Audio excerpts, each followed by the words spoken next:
Good morning my dear students. ఈరోజు మీకు నేను ఎక్స్ప్లెయిన్ చేస్తున్న ఈ ప్రాబ్లంకి కొన్ని ఇంపార్టెంట్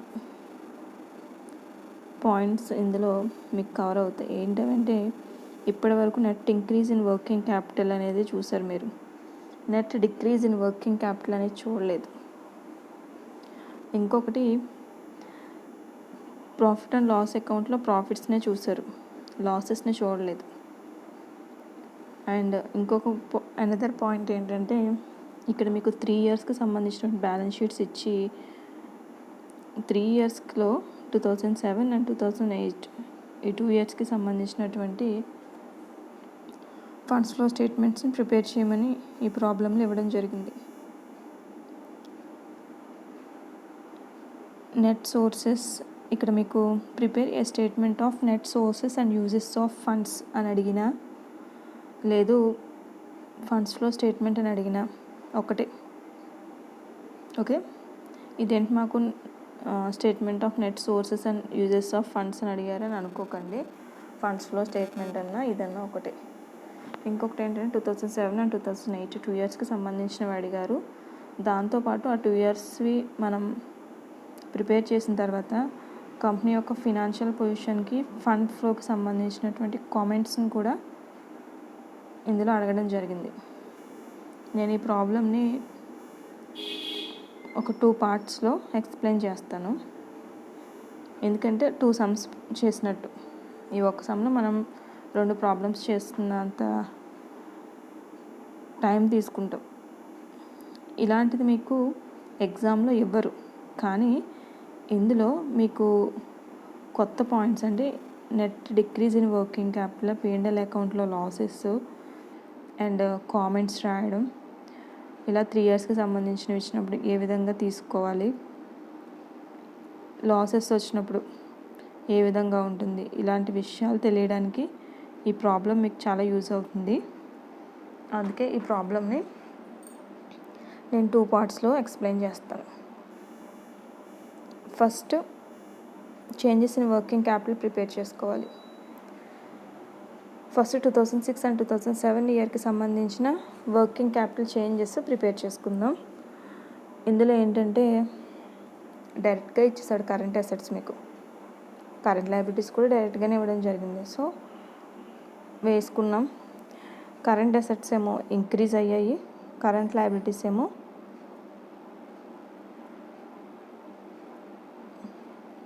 ఇంక్రీజ్ అయ్యాయి.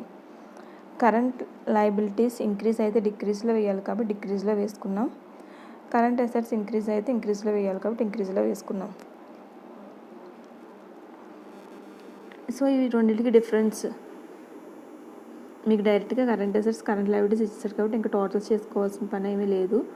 వాటి యొక్క డిఫరెన్సే మీకు వర్కింగ్ క్యాపిటల్ అవుతుంది. 2006లో వర్కింగ్ క్యాపిటల్ 91 lakhs, 2007లో 145 lakhs. ఈ రెండిట్లకి అంటే వర్కింగ్ క్యాపిటల్ 2 ఇయర్స్కి సంబంధించినటువంటి వాటికి ఉన్నటువంటి డిఫరెన్స్ ఎంత అంటే 54 lakhs.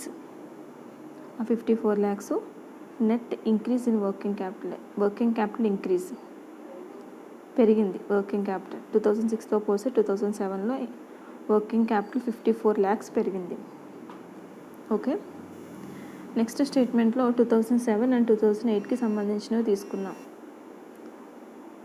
2007 అండ్ 2008కి సంబంధించి కరెంట్ అసెట్స్ 35 lakhs ఇంక్రీజ్ అయ్యాయి.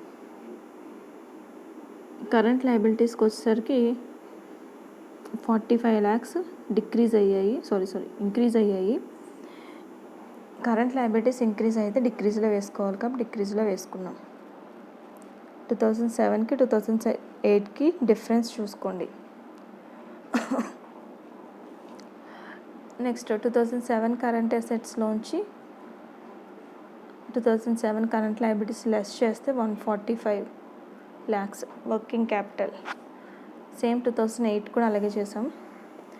234 lakhsలోంచి 99 lakhs లెస్ చేస్తే 135 lakhs. అంటే 2007లో వర్కింగ్ క్యాపిటల్ 145 lakhs ఉంది, 2008లో వర్కింగ్ క్యాపిటల్ 135 lakhs ఉంది. ఈ రెండింటికి డిఫరెన్స్ ఎంత? 10 lakhs. ఇంక్రీజ్ అయిందా డిక్రీజ్ అయిందా? డిక్రీజ్ అయింది. ఎంత డిక్రీజ్ అంటే 10 lakhs. సో 10 ఇక్కడ అన్నీ కూడా అమౌంట్స్ ల్యాక్స్లో ఇచ్చారు. మనం అది గుర్తుపెట్టుకోండి.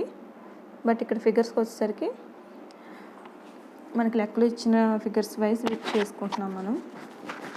ఓకే, సో ఇక్కడ మనకి net decrease in working capital వచ్చింది. ఇప్పటివరకు చెప్పిన ప్రాబ్లమ్స్లో మనకి ఎప్పుడు net increase in working capital తప్ప net decrease in working capital లేదు. ఇందులో వస్తుంది net decrease in working capital 10 lakhs. ఎటు పక్క తక్కువ ఉంది? 2008లో తక్కువ ఉంది కాబట్టి అందులో వేసుకున్నాం. ఇంక్రీజ్లో తక్కువ ఉంది కాబట్టి వర్కింగ్ క్యాపిటల్ ఇంక్రీజ్లో వేసుకోవాలి. సో టోటల్స్ చేసుకున్నాం. ఇక్కడికి working capital changes in working capital complete అయింది. Next sources and applications. Sources and applications చేయడానికంటే ముందు మనం ఫండ్స్ ఫ్రమ్ ఆపరేషన్స్ చేసుకోవాలి. ఫండ్స్ ఫ్రమ్ ఆపరేషన్స్లో మీకు P&L అకౌంట్స్ డెబిట్ బ్యాలెన్స్ ఇచ్చాడు. ఎలా తెలుస్తుంది P&L అకౌంట్ డెబిట్ బ్యాలెన్స్ అని? ఇప్పటి వరకు మీరు ఎప్పుడు P&L అకౌంట్ చూసినా లయబిలిటీస్ సైడ్ ఉండేవి, లయబిలిటీస్లో కనిపించేవి. బట్ ఈ ప్రాబ్లంలో P&L అకౌంట్ అసెట్స్ సైడ్ ఉంది. సో డెబిట్ బ్యాలెన్స్ అంటే లాస్. ఓకే, అండ్ ఇక్కడ మీకు ఇచ్చినటువంటి 2007-2008 ఇయర్స్కి ఫండ్స్ ఫ్రమ్ ఆపరేషన్స్ కావాలి.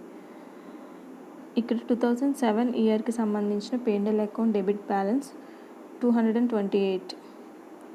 అది లాస్ కాబట్టి మైనస్ వేసుకున్నాం.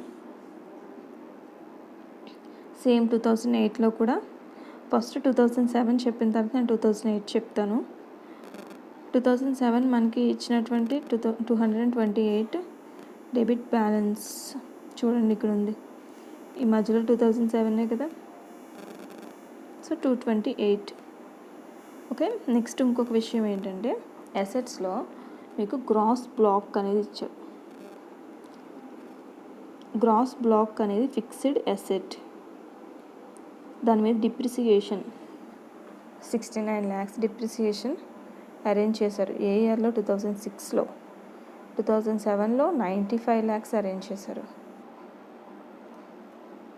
2008లో 122 lakhs అరేంజ్ చేశారు. సో ఒకసారి గుర్తుపెట్టుకునే అమౌంట్స్. ఇప్పుడు ఫండ్స్ ఫ్రమ్ ఆపరేషన్లో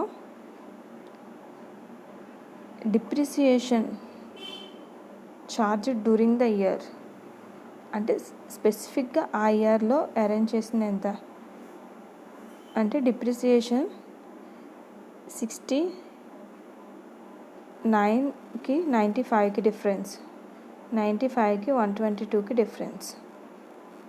ఆ డిఫరెన్స్ ఆ ఇయర్లో అరేంజ్ చేసింది అవుతుంది. ఓకే, గుర్తుపెట్టుకోండి. ఇక్కడ డిప్రిసియేషన్ 69కి 95కి డిఫరెన్స్ ఎంత? 26. సో ఆ 26 డిప్రిసియేషన్, ఆ 26 డిప్రిసియేషను ఇక్కడ ప్లస్ వాల్యూ ఎందుకు పెట్టామంటే యాక్చువల్లీ మనకి లాస్ ఉంది, 228 lakhs లాస్ ఉంది. దానికి మనం యాక్చువల్ డిప్రిసియేషన్ యాడ్ చేయాలి. అంటే లాస్లోంచి యాడ్ చేయాల్సిన దాన్ని ఏం చేయవచ్చు, మనం తీసేయచ్చు. తీస్తే ఎంత వస్తుందంటే 202. అది కూడా లాసే. అంటే 228 లాస్ ఉంది. లాస్కి మనం డిప్రిసియేషన్ యాక్చువల్లీ యాడ్ చేయాలి. ప్రాఫిట్కి యాడ్ చేస్తాం, లాస్ అయితే లెస్ చేస్తాం. ఒకసారి మళ్ళీ చెప్తున్నాను, ఇక్కడ మీరు క్లియర్గా అర్థం చేసుకోండి. ప్రాఫిట్ అనుకోండి, డిప్రిసియేషన్ యాడ్ చేసి ప్రాఫిట్ని ఇంకా పెంచుకుంటాం. బట్ ఇక్కడ ఆల్రెడీ లాస్ ఉంది. లాస్ 228 ఉంది. లాస్కి మనం 26 యాడ్ చేసామనుకో లాస్ పెరుగుతుంది. ఇక్కడ డిప్రిసియేషన్ అంటే ప్రాఫిట్ నుంచి తీసుకున్నది కాబట్టి ప్రాఫిట్ పెరగాలి, లాస్ కాదు. ఇక్కడ ఆల్రెడీ లాస్ ఉంది కాబట్టి లాస్ని కవర్ చేసుకుంటున్నాం. ఎంత కవర్ చేసుకోవచ్చు అంటే 26 lakhs వరకు కవర్ చేసుకో. డిప్రిసియేషన్ ఎలా కవర్ చేసుకుంటే లాస్లోంచి 26 lakhs లెస్ చేయాలి. లెస్ చేస్తే 202 lakhs. 202 lakhs డిప్రిసియేషను పోను, ఇంకా మిగిలినటువంటి లాసు. డిప్రిసియేషన్ లేకముందు ఇంకా ఎక్కువ ఉంది లాసు. డిప్రిసియేషన్ ఇక్కడ మనం ప్రాఫిట్ అది దాన్ని యాడ్ చేసుకుంటే, లాస్కి ప్రాఫిట్ని యాడ్ చేసుకుంటే ఎంత తగ్గింది అంటే లాస్ మనకి 202 lakhsకి తగ్గింది. దానికి ఏం చేయాలంటే ఓపెనింగ్ బ్యాలెన్స్ 202 2007లో కనిపిస్తున్నటువంటి P&L account balance. But 2006 ending నాటికి అంటే 2006 P&L అకౌంట్ బ్యాలెన్స్ లాస్ ఎంత ఉంది అంటే 166 ఉంది. ఎవ్రీ ఇయర్ కూడా ప్రాఫిట్స్ని నెక్స్ట్ ఇయర్స్కి మనం ప్రమోట్ చేసుకుంటున్నట్టు లాసెస్ని కూడా నెక్స్ట్ ఇయర్కి మనం ప్రమోట్ చేసుకుంటాం. అంటే last year already 166 lakhs loss వచ్చేసింది. ఆ 166 lakhs లాస్ కలిపితే ఈ ఇయర్ మనకి ఎంత కనిపిస్తుంది లాస్ అంటే 202 కనిపిస్తుంది. మనం ఈ ఇయర్కి సంబంధించినటువంటి ఫండ్స్ ఫ్రమ్ ఆపరేషన్స్ కావాలి, లేదా ఫండ్స్ లాస్ట్ ఇన్ ఆపరేషన్స్ కావాలి. ఈ ఇయర్కి సంబంధించినవే కావాలి. అంటే లాస్ట్ ఇయర్ లాసెస్తో మనకి సంబంధం లేదు ఈ ఇయర్ ట్రాన్సాక్షన్స్కి. సో అందుకని లాస్ట్ ఇయర్ లాస్ని లెస్ చేయాలి. ఈ 202లోంచి 166 లాస్ట్ ఇయర్ లాస్ అది లెస్ చేస్తే 36 ఇది ఫండ్స్ లాస్ట్ ఇన్ ఆపరేషన్స్. అంటే ఈ ఇయర్ ట్రాన్సాక్షన్స్ చేయడం ద్వారా మనకి వచ్చినటువంటి లాస్, ఆపరేషన్స్ అంటే ట్రాన్సాక్షన్స్, వాటి నుంచి వచ్చినటువంటి లాస్ ఎంత అంటే 36 lakhs. ఓకే, ఇది 2007లో చేసినటువంటి బిజినెస్ ఆపరేషన్స్ నుంచి వచ్చినటువంటి లాస్. ఇకపోతే 2008 నాటికి ఈ లాసెస్ అన్నీ కూడా కలిపి ఎంత అయింది అంటే 323 lakhs అయింది. P&L అకౌంట్ బ్యాలెన్స్ 323 lakhs అయింది. ఆ ఇయర్లో అరేంజ్ చేసిన డిప్రిసియేషన్ ఎంత అంటే సేమ్ లాస్ట్ ఇయర్ డిప్రిసియేషన్కి ఈ ఇయర్ డిప్రిసియేషన్ డిఫరెన్స్ తీసుకోవాలి. చూడండి సమ్లో గ్రాస్ బ్లాక్ మీద లాస్ట్ ఇయర్ డిప్రిసియేషన్ 95కి అంటే 2007 డిప్రిసియేషన్కి 2008 డిప్రిసియేషన్కి మధ్య డిఫరెన్స్ 95కి 122కి మధ్య డిఫరెన్స్ తీసుకుంటున్నాం. అది ఎంత అంటే 27. సో 323 లాస్ని డిప్రిసియేషన్ యాడ్ చేయాలి. డిప్రిసియేషన్ యాక్చువల్లీ ప్రాఫిట్స్, మనం అది ప్రాఫిట్స్ని పెంచేటువంటి విషయం, కానీ ఇక్కడ ఆల్రెడీ లాస్ ఉంది. సో అందుకని ఏం చేస్తున్నాయి 27తో లాస్ని తగ్గిస్తున్నాం. అందుకని 323 లాస్లోంచి 27 తీసేస్తే 296. ఈ 296 లాస్ యాక్చువల్లీ 2008లో వచ్చిన లాస్ కాదు, ఆల్రెడీ 2007 నుంచి క్యారీ అయినటువంటి లాస్ ఎంత ఉందో already previous year loss 228 lakhs. అంటే దీన్నే మనం opening balance of P&L account అంటాం. 2008 ఓపెనింగ్ బ్యాలెన్స్ 2007 క్లోజింగ్ బ్యాలెన్స్ ఒక్కటే. సో ఎంతది అంటే 228 lakhs. సో లాస్ట్ ఇయర్ మనం క్యారీ ఫార్వర్డ్ చేసుకుంటూ తీసుకొచ్చినటువంటి లాస్ 228ని లెస్ చేస్తే పర్టికులర్గా 2008 ఇయర్లో ఓన్లీ 2008వ సంవత్సరంలో ఆపరేషన్స్ నుంచి వచ్చినటువంటి లాస్ ఎంత అంటే 68 lakhs. ఒక అర్థమవుతుందా? ఫండ్స్ ఫ్రమ్ ఆపరేషన్స్ అంటే అర్థం ఏంటంటే ప్రత్యేకించి ఆ ఒక్క ఇయర్లో జరిగినటువంటి ట్రాన్సాక్షన్స్, ఆపరేషన్స్ ఏవైతే ఉన్నాయో వాటి నుంచి వచ్చినటువంటి ప్రాఫిట్ని కానీ లేదంటే లాస్ని కానీ చూపించాలి.